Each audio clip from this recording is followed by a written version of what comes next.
Amém, glória a Deus.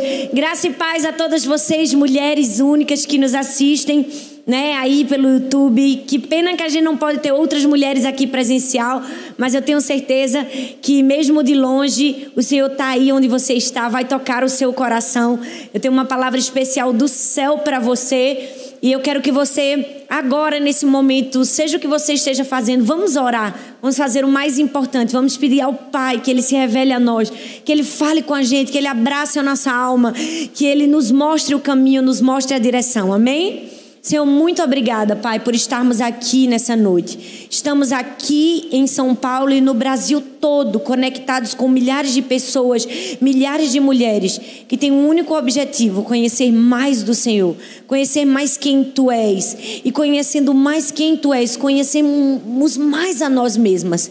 Queremos ser realinhadas ao nosso propósito. Fala conosco, nos ensina o Teu coração, nos ensina o caminho que o Senhor tem para nós. Que escamas caiam dos nossos olhos e que possamos enxergar claramente a missão, o propósito e o quão únicas e especiais somos para o Senhor. Nós te oramos e te agradecemos no nome de Jesus. Amém. Amém? Glória a Deus. Hoje eu quero falar algo muito especial no coração de Deus para o seu coração. Eu costumo falar muito sobre identidade, eu amo ensinar sobre identidade, porque eu acredito que quando a nossa identidade é descoberta, o nosso propósito, o nosso destino é alinhado. Hoje, especialmente, eu quero ministrar uma mensagem: quem você pensa que é? Eu não sei se você já percebeu, mas existem algumas perguntas universais que toda a humanidade em algum momento se questionou e que muitos tentaram responder e nunca conseguiram. Quem eu sou, de onde vim e para onde vou? Desde os primórdios da humanidade, os filósofos tentaram explicar. E você pode dizer: pastora, mas eu sei. Sim, sabemos, porque a palavra de Deus nos assegura quem nós somos, de onde a gente veio e para onde a gente vai.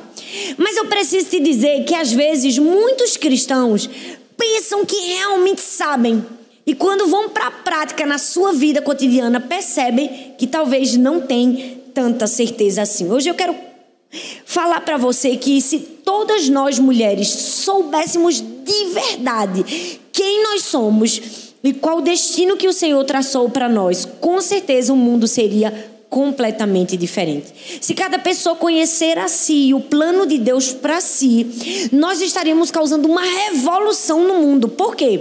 Porque mulheres seguras de quem são, elas começariam projetos grandiosos. E não somente isso, mulheres seguras de quem são terminariam projetos grandiosos. O grande causador de não brilharmos talvez como deveríamos brilhar no mundo é por não saber responder essas perguntas, por não saber quem nós somos de verdade. E eu preciso te dizer que não é uma construção talvez tão fácil. No meio do caminho, quando a gente vai descobrindo a nossa identidade, alguns obstáculos aparecem para a gente. Alguns obstáculos que vêm para embaçar a nossa visão, para nos perturbar, para nos tirar desse caminho de descobertas. E esses obstáculos, às vezes, vêm das pessoas que nós mais amamos. Quem nunca foi interpelado? Quem você pensa que é? O que é que você está fazendo aí? Ou, isso não é para você? E eu não preciso nem te perguntar, porque a resposta é óbvia. Com certeza você se sentiu ferida, machucada, né? Destratada, quando você recebe uma palavra: quem você pensa que é? Mas é exatamente essa palavra que eu escolhi para ser o tema dessa mensagem. Quem é você? Quem você pensa que você é? Porque você precisa pensar quem você é. E na verdade, não somente pensar, você precisa pensar bem sobre quem você é.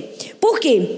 Porque se você não pensa bem, o diabo vai usar tudo isso para destruir você, para te enfraquecer, para puxar todas as suas forças. Por quê? Porque Satanás sabe que na vida a gente só tem duas opções: ou a gente tem uma identidade bem construída, saber quem nós somos, saber que somos mulheres únicas e fazer um estrago no inferno, ou ele sabe que se a gente não souber quem nós somos, a gente não vai ter força suficiente para fazer um estrago no inferno. Por isso que eu gosto de brincar. Eu sempre digo: toda vez que você tem algo muito grande para realizar, ou que Deus coloca um propósito grande no seu coração, pode ter certeza que o diabo vai fazer de tudo para destruir e para embaçar a sua visão. Eu brinco que ele tem um telemarketing no inferno, né? Ele pega o celular, liga para um bocado de demônio e faz: vamos perturbar a Thalita hoje, porque ela tem algo muito grande para fazer. Ela está descobrindo coisas novas, ela vai voar e a gente tem que perturbar ela.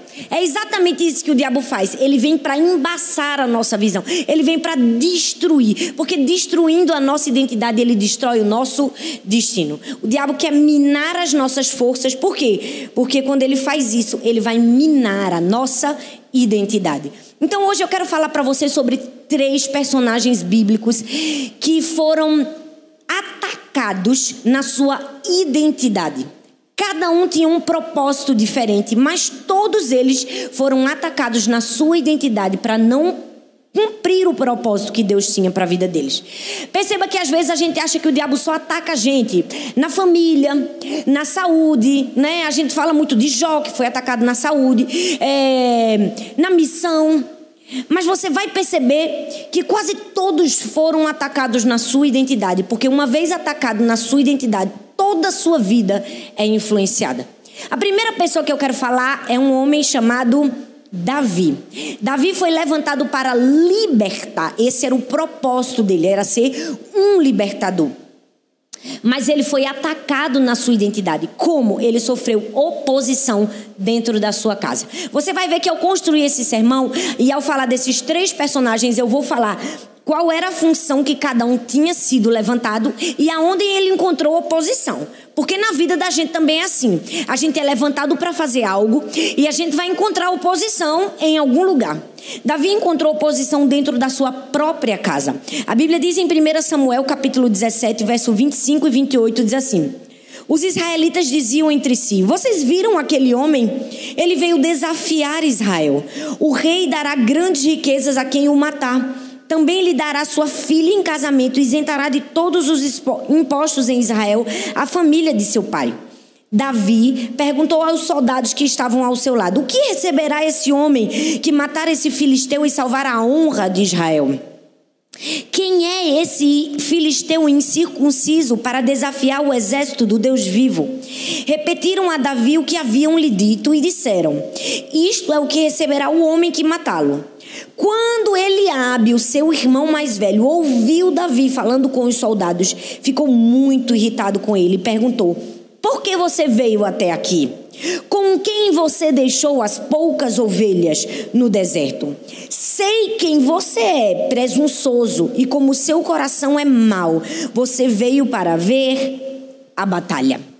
Uma vez eu ouvi um professor dizer que todas as vezes que ele lia o livro Dom Casmurro, que é um clássico da literatura, ele sempre descobria uma faceta nova, descobria algo novo.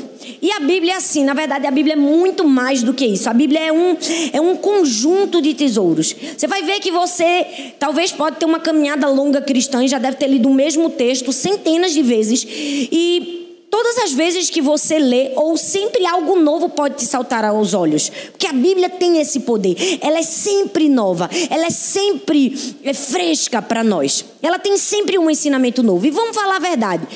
Se tem uma história na Bíblia que a gente pode tirar muitas lições, é a vida de Davi. E sabe, muitas pessoas quando falam de Davi, falam daquele menininho que venceu o gigante e como ele foi corajoso. E às vezes a gente não percebe essa faceta do quanto Davi foi tentado ou acusado na sua identidade.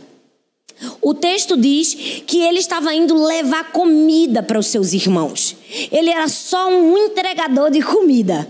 Mas quando ele chegou lá, ele começou a fazer perguntas aos soldados. E ele começou a perguntar: o que é que está acontecendo? O que é que vai receber aquele que conseguir matar este homem? E quando ele começa a fazer aquelas perguntas, ele começa a receber as respostas. E algo mexe com o seu irmão. A primeira coisa que eu quero destacar nesse texto é que no versículo 25, o texto diz que os israelitas, eles ficavam conversando entre si. Eles diziam assim: vocês viram aquele homem? Ele veio desafiar Israel e o rei dará riquezas a quem o matar. Gente, Davi desceu E quando ele começa a conversar com os soldados, ele conversa com pessoas que tinham aparência de força, aparência de uma identidade bem construída, aparência de alguém que se achava forte. Mas por dentro eram pessoas fracas, por dentro eram pessoas medrosas. Por quê? Porque eles ficavam arrazoando entre si, eles ficavam dizendo: você viu fulano, você viu aquilo? Eu fico imaginando Davi, aquela coisinha pequenininha, maguinha, franzindo, e ele desce e começa a fazer as perguntas adequadas. E quando ele começa a ouvir aquele burburinho daqueles homens que eram soldados, e se eram soldados e estavam no campo de batalha, venhamos e convenhamos, gente, a conversa deles tinha que ser o quê? Estratégia de guerra. Mas ao invés de conversar sobre estratégia de guerra, o que é que aquele bando de homem estava fazendo? Vocês viram fulano? Vocês viram cicrano? Eu fico imaginando Davi pensando: gente, aqui é um bando de cabra macho ou é uma novela mexicana, né? Que os homens que era para ter força, que era para ter coragem, que era para guerrear, que era para estar conversando de estratégia, coisa. Oh, meu Deus, tu viu fulano? Por quê? Porque eles só tinham aparência de identidade, mas eles não tinham uma construção de uma identidade verdadeira. Eles não sabiam quem ele era. E paradoxalmente, Davi sabia.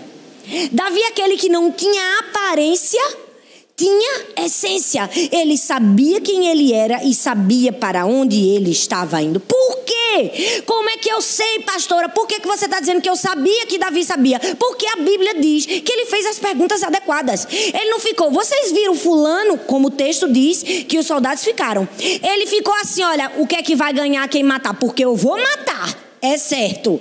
E ele começa a perguntar já a recompensa. Uma pessoa que sabe quem ela é, ela não fica com medo daquilo que ela vai enfrentar. Ela já pergunta a recompensa que ela vai receber quando ela enfrentar e ganhar. Você entende? Essa tem que ser sua perspectiva. Você tem que entrar num campo de batalha não para ficar com medo e ficar chorando ou conversando o que é que o outro tem de maior. Sabendo quem você é em Deus, você entra certo da vitória. Mas sabendo quem ele era, lembra que eu falei no início que quando a gente está construindo nossa identidade vai vir alguns obstáculos? O primeiro obstáculo que veio foi alguém para minar a sua identidade. E quem foi essa pessoa? O próprio irmão de Davi, Eliabe. Eliabe perguntou: com quem você deixou as poucas ovelhas? Com quem você deixou aquele seu pouquinho rebanho? Sabe, é incrível ver o tanto que Davi conhecia quem ele era.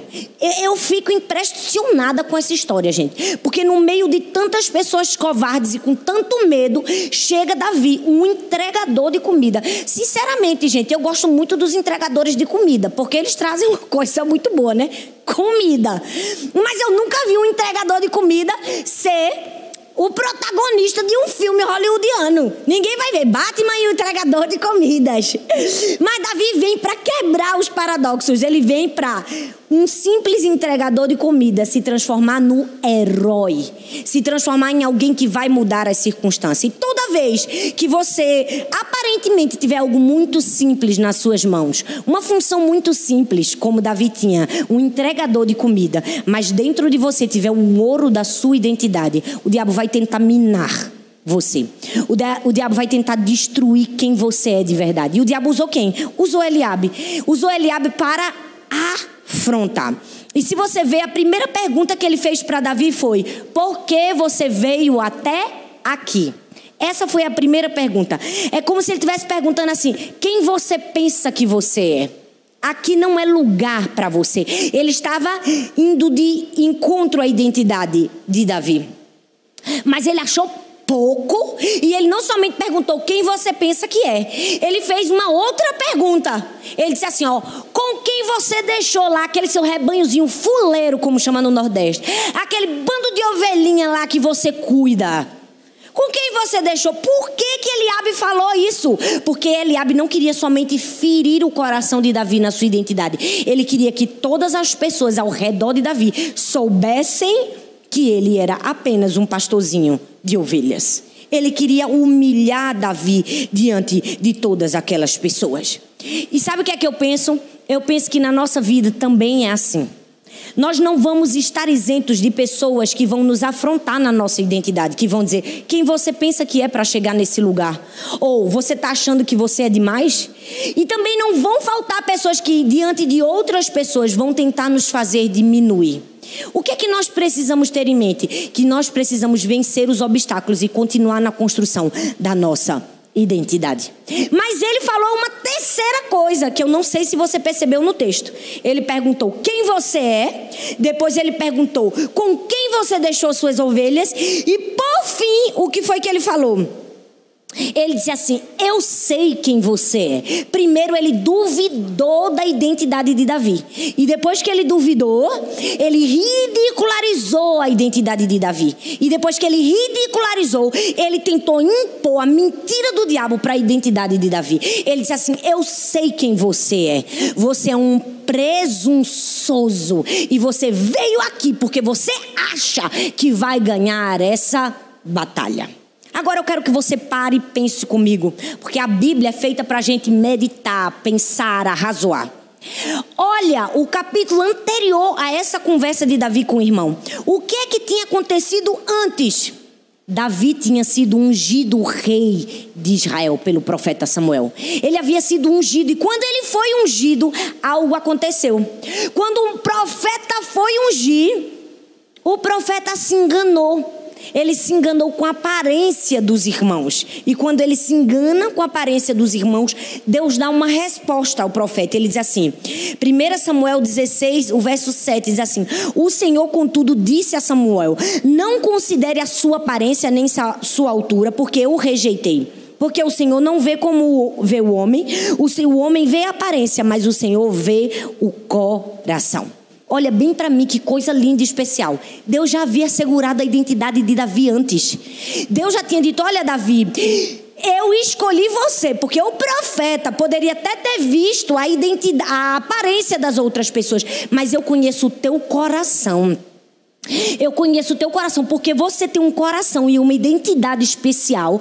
Eu escolhi você para ser o rei. Aí o que é que o diabo faz? Ele tenta deturpar o que Deus já disse ao nosso respeito. Deus já havia dito para Samuel, para dizer para Davi: Davi, você foi escolhido porque você tem uma identidade preciosa. Aí vem o irmão para negar o que Deus tinha dito e dizer assim: quem você pensa que é? Você é um presunçoso. Você percebe que o diabo não passa de um mentiroso? Você não percebe que o diabo não passa de um enganador? Que tudo que Deus diz ele distorce, que tudo que Deus faz de bom ele tenta confundir. Era como se ele estivesse querendo fazer Davi desacreditar de quem ele era. Toda pessoa que está no seu processo de construção de identidade, o diabo vai tentar minar essa construção, vai tentar destruir essa construção. Mas sabe o que eu mais amo nesse texto? É que o lugar onde Davi foi mais tentado e acusado na sua identidade foi o lugar da sua maior vitória. Foi o Vale de Elá. Foi lá que ele matou o gigante. Foi lá que ele ficou famoso. Foi lá que ele ficou conhecido. Foi lá que o nome dele ficou destaque nos jornais. Foi lá que a história dele mudou, que ele casou com a mulher do rei. Foi lá que os impostos todos foram isentos para ele. Foi lá. Foi no lugar onde ele continuou acreditando nas palavras de Deus ao seu respeito, ao invés das mentiras do diabo. Eu quero te dizer que você é uma mulher única. E com certeza você já ouviu isso várias vezes. Mas eu também preciso te dizer que nessa construção de se ver como uma mulher única, o diabo vai usar pessoas até próximas de você. Irmãos, pai, mãe, amigos, pessoas que você ama, para destruir a sua identidade, para dizer quem você pensa que você é. Ou para dizer: eu sei que você é presunçoso. Você precisa responder como respondeu Davi. Davi respondeu com a segurança de alguém que já havia escutado a voz de Deus e já havia crido. Ele simplesmente virou-se e continuou conversando com os soldados. Gente, eu amo isso. Era como se ele olhasse assim para o irmão e disse assim: rapaz, eu estou achando que tu tá com algum problema, porque quem tem problema aqui é tu. Eu mesmo não tenho problema aqui não. Ele virou e continuou a indagar os soldados, e não somente isso, ele venceu a batalha. Mas não só foi Davi que foi tentado na sua identidade, não. Paulo também foi tentado. Paulo havia sido levantado para evangelizar, do jeito que Davi havia sido levantado para libertar o povo daquela opressão de Golias e dos filisteus. Paulo havia sido levantado para evangelizar. E onde foi que ele sofreu oposição? Davi foi dentro de casa, com os parentes. E Paulo foi dentro da igreja. Não sei se você está conseguindo encaixar o que eu estou querendo te ensinar. Que você pode sofrer oposição na sua casa e também pode sofrer oposição na igreja. Mas eu vou chegar no fim e você vai conseguir amarrar esse fio que eu estou puxando. Paulo sofreu oposição dentro da igreja. Quem? Ananias. Ele sofreu questionamento de Ananias. Atos capítulo 9, do verso 1 ao 14, diz assim: enquanto isso, Saulo ainda respirava ameaças de morte contra os discípulos do Senhor. Dirigindo-se ao sumo sacerdote, pediu-lhe cartas para as sinagogas de Damasco, de maneira que, caso encontrasse ali homens e mulheres que pertencessem ao caminho, pudesse levá-los presos para Jerusalém. Em sua viagem, quando se aproximava de Damasco, de repente, brilhou ao seu redor uma luz vinda do céu. Ele caiu por terra e ouviu uma voz que lhe disse: Saulo, Saulo, por que você me persegue? Saulo perguntou: quem és tu, Senhor? Ele respondeu: eu sou Jesus, a quem você persegue. Levante-se, entre na cidade, alguém lhe dirá o que você deve fazer. Os homens que viajavam com Saulo pararam emudecidos. Ouviam a voz, mas não viam ninguém. Saulo levantou-se do chão, abrindo os olhos, não conseguia ver nada. E eles o levavam pela mão até Damasco. Por 3 dias ele esteve cego e não comeu nem bebeu. Em Damasco havia um discípulo chamado Ananias. Ele era um discípulo, repare, que não era alguém de fora da igreja, não, era alguém de dentro. Um discípulo. O Senhor chamou numa visão e disse: Ananias. Eis-me aqui, Senhor, respondeu ele. O Senhor lhe disse: vá à casa de Judas, na rua chamada Direita, e pergunte por um homem de Tarso chamado Saulo. Ele está orando. Numa visão viu um homem chamado Ananias chegar e impor as mãos para que voltasse a ver.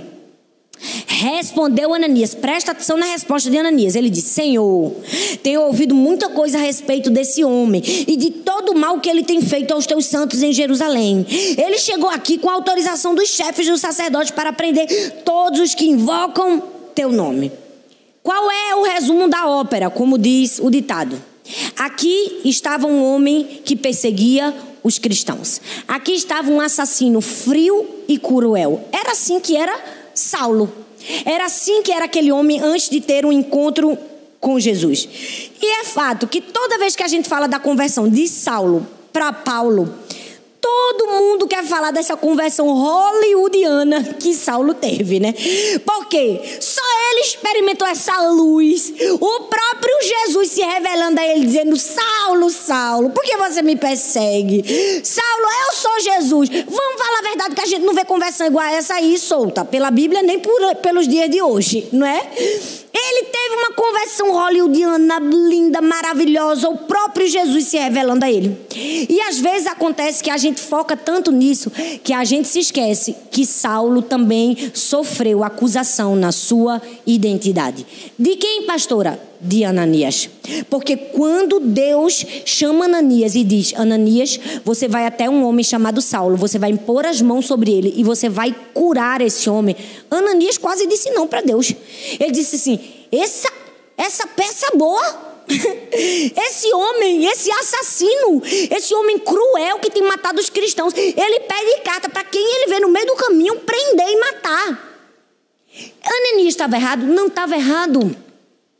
Saulo havia sido um cruel? Havia. Pouco tempo antes você vai ver o episódio em que ele consente a morte de Estevão de maneira cruel, apedrejada. E ele é apedrejado, não é porque ele cometeu um crime não, só porque ele servia a um Deus que Paulo perseguia. Então, é fato que foi natural para Ananias acusá-lo. Mas vamos falar a verdade, que você pode ser a pior das criaturas. Ninguém gosta de ser rejeitado na vida. Na verdade, minha gente, ninguém está preparado para ser rejeitado. Nós não fomos feitos para sermos rejeitados. E se tem um negócio que dói na gente, é ser rejeitado. Não é? Imagina, teus amigos todos fazem uma festa, chama todo mundo, menos tu. Como é que tu se sente? Tu se sente péssimo, não é? Aquela pessoa que você é apaixonada, aí de repente te rejeita, como é que você se sente? Você chora 2, 3 semanas. E essa é uma rejeição simples de lidar. Porque tem pessoas que sofreram rejeição paterna, materna. rejeições mais profundas. Eu preciso te dizer, ninguém foi feito para ser rejeitado. E eu imagino que deve ter doído em Paulo. Por quê? Porque agora ele não era mais Saulo. Agora ele havia sido transformado. A Bíblia diz que ele era um novo homem. E logo quando ele é rejeitado, era como se o diabo quisesse minar na sua identidade. Era como se o diabo estivesse usando Ananias para dizer: Saulo, seu passado é mais poderoso do que o seu futuro. Mas o que Ananias não sabia é que o futuro de Paulo seria muito mais poderoso do que o seu passado. O diabo sempre vai usar alguém, alguma pessoa ou algo para minar a nossa identidade. Para dizer que a gente não é capaz de fazer alguma coisa, que a gente é só um pastorzinho de ovelhas. Ou quando ele não conseguir através disso, ele vai dizer assim: você não é capaz por causa do seu passado. Você não é capaz pelas coisas que você fez. Você não é capaz porque agora você está querendo ser essa pessoa. Se eu sei quem você é. O diabo sempre vai querer minar a nossa identidade e deturpar aquilo que Deus já fez na nossa vida. Porque no momento que ele tem um encontro com Deus, ele é completamente transformado. E é aí que entra a construção da nossa identidade. Porque todas as vezes que somos rejeitados, é uma tentativa do diabo de desfigurar a nossa identidade. Mas quando entendemos que somos aceitos, que Deus, quando olha pra gente, não vê uma obra inacabada, mas vê um projeto final, nós conseguimos progredir no nosso propósito. Nós precisamos entender que Deus vê além do que vê o homem. Deus vê mais do que aquilo que nós conseguimos enxergar. Deus consegue perceber as entrelinhas. Deus vê o fim da história. Uma vez eu vi uma história que eu amo. É que Michelangelo, ele lá em Florença, na Itália, quando ele morava lá, ele sempre foi um artista. E conta a história que vários homens tinham uma pedra assim de mármore, e vários homens tinham tentado esculpir nessa pedra. Vários homens tiveram várias tentativas e frustradas. Era uma pedra quase sem solução. E estava ali feio, aquela coisa feia. Até que uma pessoa tem uma ideia: vamos chamar Michelangelo para ver se ele consegue fazer alguma coisa com isso aqui. Porque todo mundo já tentou, ninguém conseguiu, mas quem sabe ele não consiga. Então conta a história, e essa história é verídica, que Michelangelo pegou aquela pedra toda quebrada, bruta de mármore, e ele fez uma cabana. Ele escondeu aquela pedra para que ninguém visse o que ele estava fazendo. E ele trabalhou naquela pedra durante 1 ano e meio. 1 ano e meio numa única pedra. E aí o que é que acontece? Depois de 1 ano e meio, vem um daqueles operários e destrói a cabana de Michelangelo. E quando destrói a cabana de Michelangelo, percebe que aquela pedra que ele estava esculpindo há 1 ano e meio era uma escultura, um retrato de Davi. Uma das obras mais clássicas do mundo, que é orgulho para Florença. O que é que eu quero dizer para mim e para você? É que Deus, assim como Michelangelo, não vê a pedra bruta, ele vê a arte que pode sair da pedra. Ananias não conseguiu enxergar isso em Paulo, mas o próprio Deus enxergou isso em Paulo. Eu preciso te dizer que não importa qual foi o nosso passado e não importa o que nós fizemos de errado lá atrás, Deus consegue enxergar o nosso futuro. Apesar das pessoas só apontarem nossas imperfeições, nossas limitações, Deus consegue ver a nossa projeção de futuro. Deus consegue ver aquilo que nós podemos nos tornar. É por isso que Deus sempre vai trabalhar para construir a nossa identidade, e o diabo sempre vai trabalhar para destruir a nossa identidade. Eu amo que o texto do versículo 15 ao 16, o Senhor diz a ele: esse é o meu homem, esse é o meu instrumento escolhido para levar meu nome aos gentios. É como se Deus estivesse dizendo assim: aquilo que todo mundo está acusando, eu prefiro acreditar. E sabe, não importa o seu passado, se o diabo se levanta com fúria contra você, é porque ele já sabe que Deus mudou sua identidade. E quando Deus muda a nossa identidade, muda o nosso destino e o destino de milhares de pessoas junto com a gente. Davi foi tentado na sua identidade para ser paralisado e não ser um libertador. Paulo foi tentado na sua identidade para ser paralisado e não ser um evangelista. Mas não somente foi Davi e Paulo. Eu quero concluir com uma pessoa que talvez você nunca tenha parado para pensar, mas que foi tentado também na sua identidade, mais de uma vez. O próprio Jesus, o próprio Cristo. Ele havia sido levantado para salvar. Esse era o seu propósito. Portanto, ele sofreu oposição. De quem? Ele sofreu oposição do próprio Satanás. Davi sofreu oposição da sua família. Paulo sofreu oposição da igreja. E Jesus sofreu oposição do próprio Satanás. A Bíblia diz em Lucas capítulo 4, verso 1 e o 2, diz assim: Jesus, cheio do Espírito Santo, voltou do Jordão e foi levado pelo Espírito ao deserto. Durante 40 dias foi tentado pelo diabo. Não comeu nada durante esses dias, ao que ao fim deles teve fome. O diabo levou a Jerusalém, colocou-o na parte mais alta do templo e disse: se você é o Filho de Deus, jogue-se daqui para baixo, pois está escrito: ele dará ordem aos seus anjos a seu respeito, para que o guardem. Esse texto ele se refere ao início do ministério de Jesus. Perceba que logo no começo o diabo já quis tentar Jesus na sua identidade, porque aquele era o começo do ministério de Cristo. Ele estava passando por uma quarentena, não aquela que a gente passou aqui na pandemia. Era uma quarentena de jejum e oração. Era uma preparação para iniciar o seu ministério.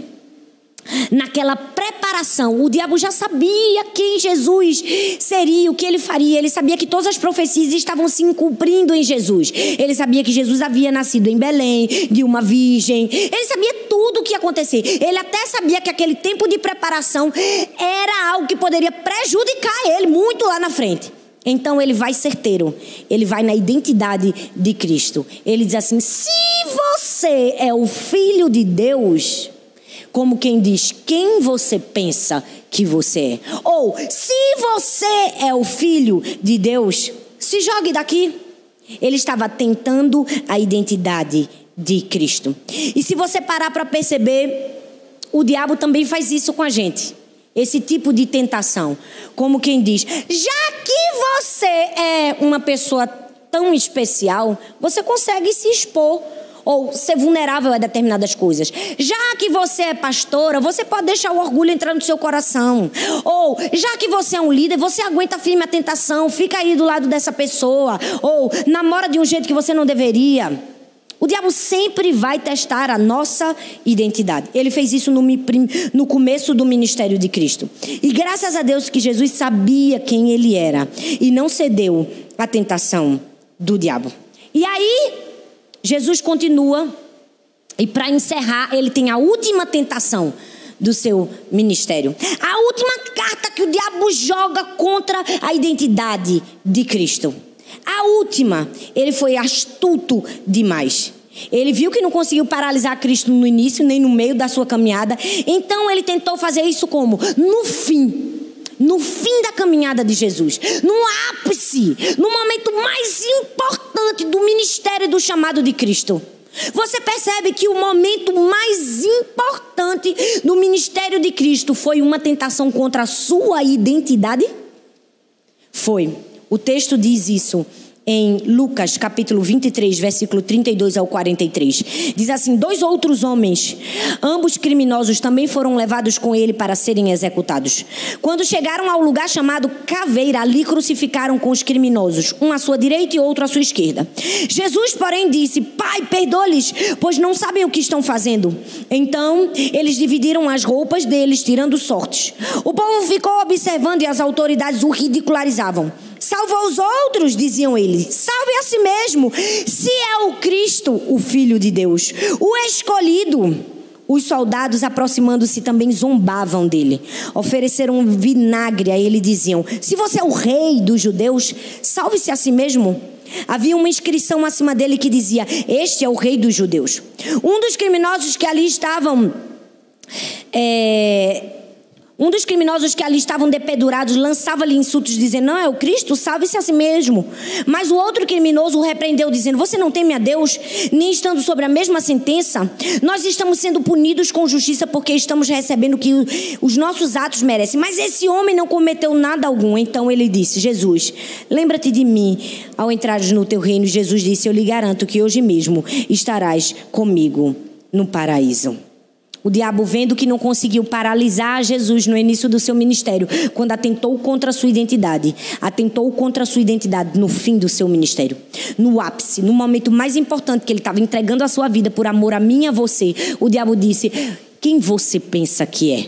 O diabo disse: se você acha mesmo que é o Cristo, salve-se a si mesmo, saia dessa cruz.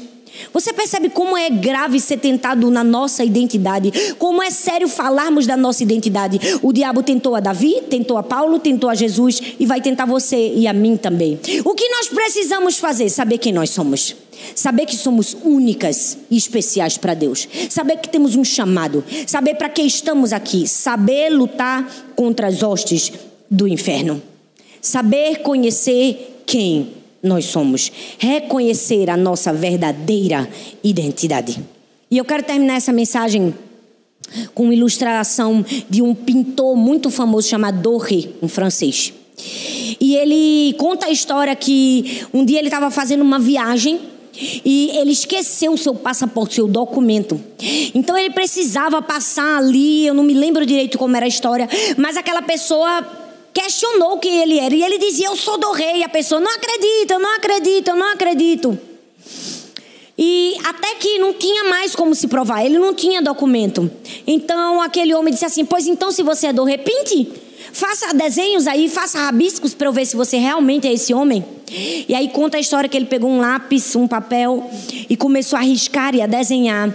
E a obra de arte que ele fazia era tão linda, mas tão especial, que inacreditavelmente aquele homem disse: é verdade. Nenhuma outra pessoa conseguiria fazer o que só Doré é capaz de fazer.